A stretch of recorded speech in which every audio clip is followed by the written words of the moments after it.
Hello and welcome. You're watching India Fights Back with me, Rajat Kane. In this episode of show, we'll discuss about the issues concerning bone health among those infected and recovered with COVID. Now, many COVID recovered patients are reporting aches in their joints, hips, shoulder, and even on the knees.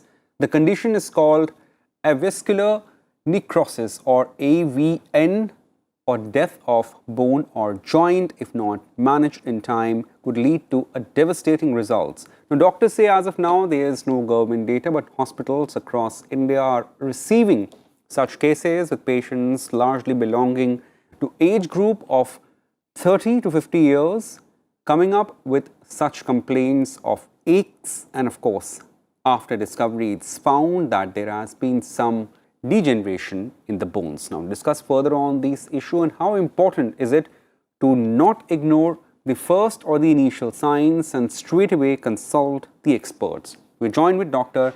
Shubhang Agrawal. Many thanks, Dr. Agrawal, for joining us. He's Senior Surgeon, Joint Replacement, NHS Hospital, Jalandhar. And Dr. Arun Sharma, he's Professor, Department of Community Medicine from UCMS, Delhi University. Many thanks, Dr. Sharma, for joining us. Let me start with you, Dr. Agrawal. So, how often are we seeing people who have recovered from COVID coming up with, issues concerning pain in their joints?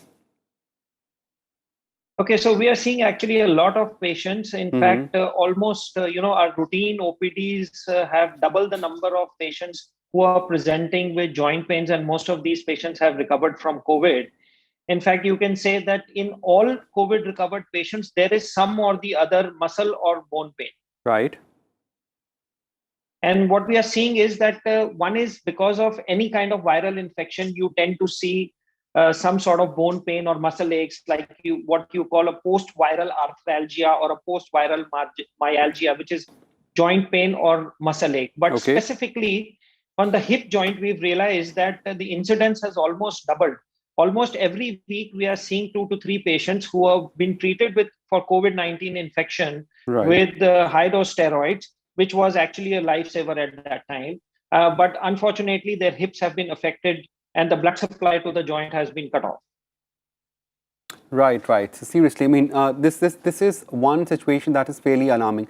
Dr. Arun Sharma, what are the first signs that any COVID patient or the one who have just recovered from COVID should pay heed to whenever it comes to joint aches? So, as Dr. Subhang said, I will be adding to that, that everybody who has suffered from COVID-19 and has been treated with steroid should be alert to the possibility of developing avascular necrosis and occurrence of any kind of pain or in the joints. So, pain in the joints or in the bones should not be neglected, whether it is on the large bones like hip or knee, or it can be even on smaller joints. That should not be neglected, and immediately they should be alert and get consultation with a doctor, their physician, or an orthopedic surgeon to find out whether actually avascular necrosis has set in or not. Okay, and usually, Dr. Arun Sharma, what would be the time frame? Why I'm asking, say whenever we are afflicted with any disease or any, any sort of a problem, so usually after 1 or 2 months, we are fairly off guard and say, okay, fine, the worst is behind us. But for this particular symptom to recur, how much, what sort of a time frame does usually are we seeing? See, the COVID-19 related bone pain or avascular necrosis is a recent development. We have started seeing cases now. So it's not really possible to say what time frame we should look at. But as the pathogenesis of the disease goes, usually the changes happen in a slower manner. And maybe after a period of 3 to 6 months, such symptoms start appearing. So we have to be alert, as you rightly said, that we should not become complacent, that we have recovered and we are absolutely fine after 2 months or so when we start physically feeling fit. But at the same time, immediately after that, if such symptoms of pain or difficulty in walking or difficulty in using our limbs happens, we should be alert to that. And immediately treatment or care should be sought from the doctors in this regard. Dr. Agrawal, I'm sorry, really sorry.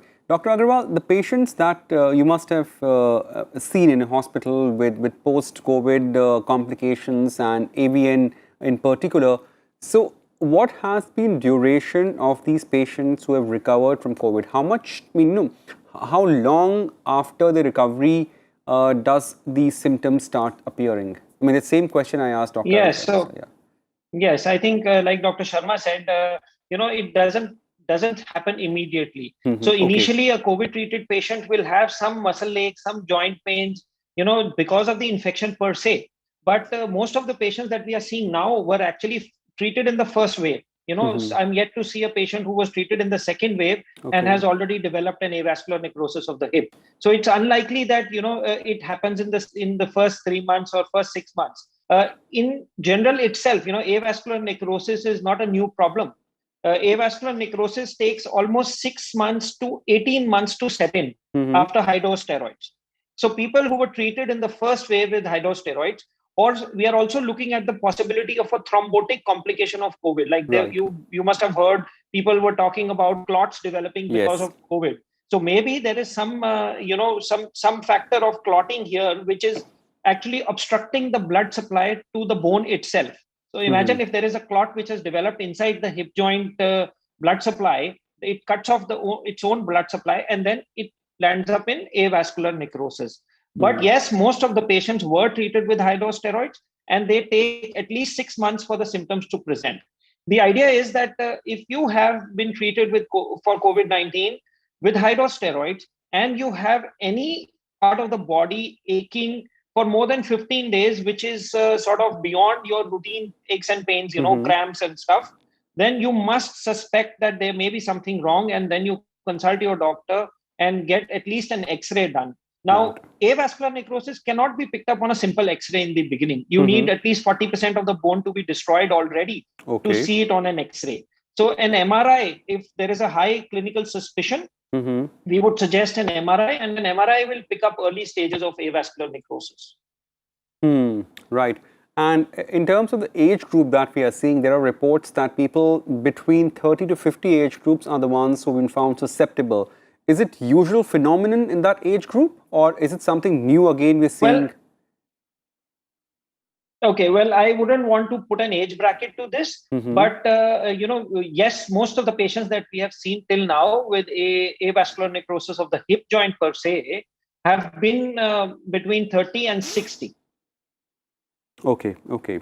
So, I mean, is it unusual to have such an age group of people having suffered with AVN, or is it fairly usual phenomenon? No, avascular necrosis otherwise also avascular necrosis would present in a similar age group. Those who used to take steroids for, let's say, a skin infection or maybe asthma, so the people who take steroids on a routine for long term, they get avascular, they have a tendency to develop avascular necrosis. But spontaneous avascular necrosis without any reason generally presents between 30 to 50. Yes, that's correct. Right. Dr. Sharma, is it usually like what we're seeing post-COVID is the ones who have been on steroids, are they more susceptible, or even the ones who haven't been on steroids may possibly run into risk of having AVN in time to come? Yeah, this is an important issue from 2 points. Number one, yes, if the patients who have been treated for a long period with steroids, they definitely are at increased risk. And when it comes to the question of this age bracket, we should also understand that the maximum number of cases of COVID-19 which required steroid treatment in our country also belong to the same age group, 30 to 60. So it may be an epidemiological or a public health paradox that we are seeing more cases in this age group because more patients are happening in the age group. So we cannot really say whether age is a confounder here or age is directly playing a relationship with the occurrence of avascular necrosis. Having said that, we also need to look at some allied factors. By allied factors, I mean, Dr. Subhang already pointed out that the risk of vascular thromboembolism is very high in COVID-19 patients, especially in the recovery. And that thromboembolism can also cause avascular necrosis in a shorter period. For example, if these clots are developing in blood vessels, and these clots get lost in the blood supply of the joints, Right. then the avascular necrosis will start immediately, and it need not be related to steroid alone. The third component is that in a severe viral illness like that, when people have suffered for a long duration, say some people took more than 30 days to recover. Some people were discharged from the hospital after 45 or 60 days of treatment. Now, this period, they have been absolutely immobilized, lying on the bed, and their diet was also not as balanced as it could have been. So this leads to bone loss, this leads to loss of the muscle, as well as the general immunity of the people is also lost. So all these factors also contribute to increasing the risk of avascular necrosis, increases the risk of happening of these symptoms like pain. Myalgia, for a patient, it's difficult to differentiate between a pain which is occurring in the joint or a pain which is occurring in the muscles and the tendons which are surrounding the joint. So he may confuse between the two. So that is where it becomes more important that the patient should remain alert to the possibility that the pain may be due to avascular necrosis, it may be due to osteoporosis, or it may be due to myalgia itself. And therefore, consulting a doctor becomes very important, Right. that they should find out what is the underlying pathology so that the right treatment can be started. Right, right. Well, that's important, right? Treatment is a key word Absolutely. in every, every post-COVID complication that we're seeing. And how do we get the right treatment?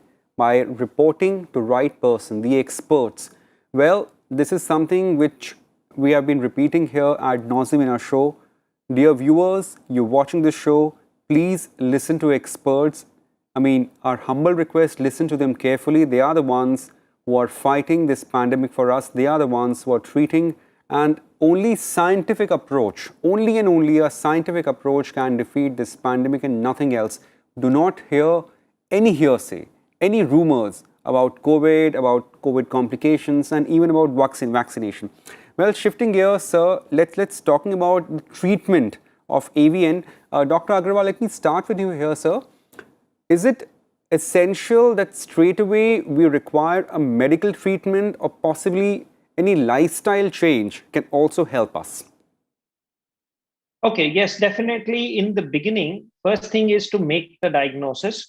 Once we have the confirmed diagnosis of avascular necrosis on an MRI, it is staged from 1 to 6. Okay. Now, let's say in the beginning, a stage 1 or stage 2 does not need any surgical treatment at all. So they need to protect the joint from overloading. They need to strengthen the bones by taking calcium, and they need to take a lot of vitamin C, which actually is said to promote bone, vascularity, blood supply to the bones.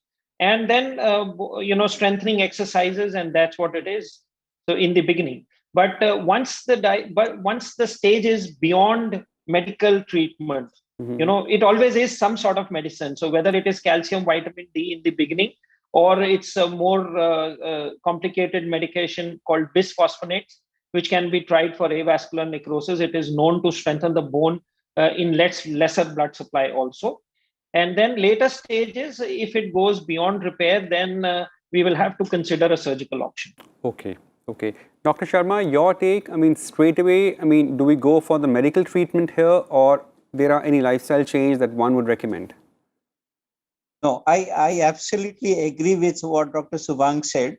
It's very important that in the recovery phase for the COVID-19 patients, taking care of their diet, having it rich in calcium, having it rich in not only vitamin C, but all multivitamins and all micronutrients. They should be consumed in the right amount. Now, for the viewers, probably to differentiate between micronutrients and things like that is difficult. What the message should be, that eat a healthy, balanced diet, eat fresh food, eat green vegetables, have a lot of milk, have a lot of good sources of protein, and avoid eating any kind of junk food, because you need to build up your health post-recovery from the COVID-19. That is the first thing. And secondly, because we are in the recovery phase, there should not be over-exercise. We should not become too enthusiastic and start doing rigorous exercise, which we are not used to. That may be damaging for the bones and the joints. So gradually we improve our stamina, gradually we increase the exercise that we are doing, and try to live as healthy life as possible in the post-COVID scenario, so that we can avoid maximum number of complications. So maximum emphasis should be put on the right diet and the amount of exercises that we are doing. That's very important point you have said, Dr. Arun Sharma, and I would like to underline that, we have to go for the optimum exercise, not like we just cannot what do I say? We just cannot overexert ourselves, and this is a phenomenon that we are seeing pretty often among the ones who have recovered. They straight away go for the jogging, running, or all sort of exercise, but clearly that is something which we have to pay heed to. Sir, Dr. Arun Sharma, just continuing with on the same vein, sir, how much stress, or rather the physical stress post-COVID is, we should be very careful about that. Yeah, so I get a lot of inquiries in relation to this, that how much exercise we do, what do we eat. So that usually, it has to be individualized.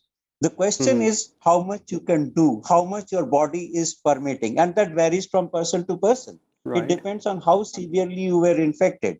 During infection, how did you take care of your body? So what the body can tolerate, what the body can take, start with that.